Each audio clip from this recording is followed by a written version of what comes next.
नमस्कार, प्रभा साक्षी देख रहे हैं आप। आपके साथ मैं हूं अंकित सिंह। नए साल की शुरुआत होने में बस एक दिन का वक्त बचा हुआ है, लेकिन उससे पहले भारत को बहुत बड़ी खुशखबरी मिली है। भारत 4180 अरब अमेरिकी डॉलर की अर्थव्यवस्था के साथ जापान को पीछे छोड़कर दुनिया की चौथी सबसे बड़ी अर्थव्यवस्था बन गया है और 2030 तक जर्मनी को पीछे करके तीसरे स्थान पर पहुंचने की स्थिति में जा पहुंचा है। एक सरकारी बयान में इस बात की जानकारी दी गई है। भारत लगातार मजबूत वृद्धि आंकड़ों के साथ दुनिया की सबसे तेजी से बढ़ने वाली प्रमुख अर्थव्यवस्था भी बना हुआ है। वित्त वर्ष 2025-26 की दूसरी तिमाही में भारत की वास्तविक सकल घरेलू उत्पाद यानी कि जीडीपी वृद्धि 8.2% रही। यह आंकड़ा चालू वित्त वर्ष की पहली तिमाही में 7.8% और पिछले वित्त वर्ष की चौथी तिमाही में 7.4% से अधिक है। एक सरकारी बयान के अनुसार भारत ने 4180 अरब अमेरिकी डॉलर के मूल्यांकन के साथ जापान को पीछे छोड़कर दुनिया की चौथी सबसे बड़ी अर्थव्यवस्था का दर्जा हासिल कर लिया और अनुमान है कि 2030 तक 7300 अरब अमेरिकी डॉलर की जीडीपी के साथ जर्मनी को तीसरे स्थान से हटाने की स्थिति में पहुंच जाएगा। दुनिया की सबसे बड़ी अर्थव्यवस्था अमेरिका है, जबकि चीन दूसरे स्थान पर है। बयान में कहा गया है कि 2025-26 की दूसरी तिमाही में जीडीपी वृद्धि 6 तिमाहियों के उच्च स्तर पर पहुंच गई, जो वैश्विक व्यापार में बनी अनिश्चितताओं के बावजूद भारत की मजबूती को दर्शाता है। मजबूत निजी उपभोग जैसे घरेलू कारकों ने इस विस्तार को सहारा देने में प्रमुख भूमिका निभाई है। बयान में विभिन्न संस्थानों के अनुमानों का उल्लेख करते हुए कहा गया है कि अंतर्राष्ट्रीय एजेंसियों ने इसकी पुष्टि की है।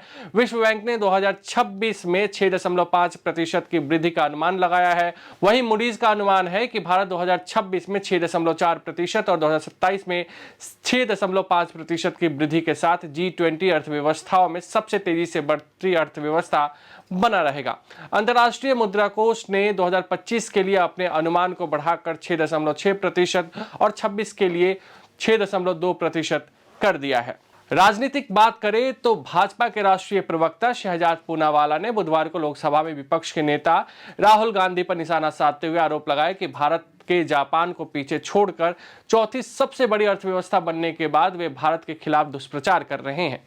भारत विरोधी बातें करने में माहिर राहुल गांधी, जो भारत बदनामी ब्रिगेड बनकर बर्लिन जाते हैं और भारत के खिलाफ दुष्प्रचार फैलाते हैं, कभी सेना, कभी संवैधानिक संस्था, सनातन और आर्थिक शक्ति के खिलाफ, उनको आज रियलिटी चेक मिला है।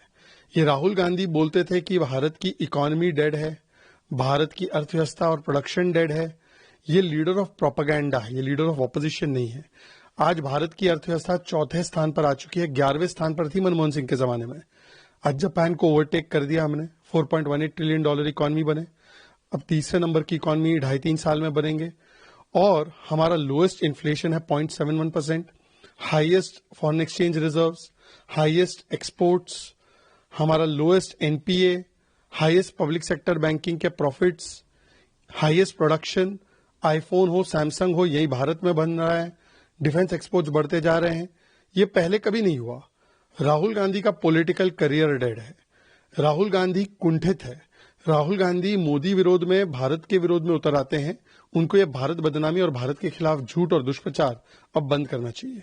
वहीं कांग्रेस नेता राशिद आलवी का भी इस पर बयान आ गया है। राशिद आलवी ने कहा कि यह पूरी तरीके से गलत और निराधार है। आज भी जो जीडीपी आंकड़े उपलब्ध कराए जाते हैं उनसे पता चलता है कि हम विश्व की चौथी या पांचवी सबसे बड़ी अर्थव्यवस्था है। सरकार ने जीडीपी की गणना का तरीका पूरी तरीके से बदल दिया है।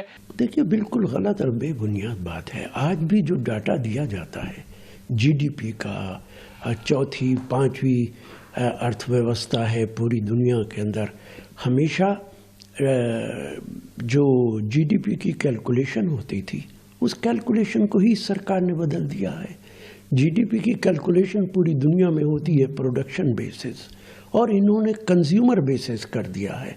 डॉक्टर मनमोहन सिंह ने एक बार पार्लियामेंट में कहा था कि ये 2% से ज़्यादा का फ़र्क पड़ जाता है कैलकुलेशन में, और मैंने कैलकुलेट किया है तो 2% से भी ज़्यादा नहीं बल्कि 3-4% का फ़र्क पड़ जाता है। तो ये, और ख़ुद सुब्रमण्यम स्वामी कह चुके हैं, जो उनके पार्टी के बड़े नेता हैं, कि जो सरकार डाटा देती है वो गलत देती है और सरकार की डायरेक्शन है मिनिस्ट्री को। अगर आप भी लेना चाहते हैं देश दुनिया की तमाम जानकारी तो आज ही सब्सक्राइब करें हमारे चैनल को। साथ ही नीचे दिए बेल आइकन को जरूर दबाएं ताकि हर अपडेट आप तक पहुंच सके।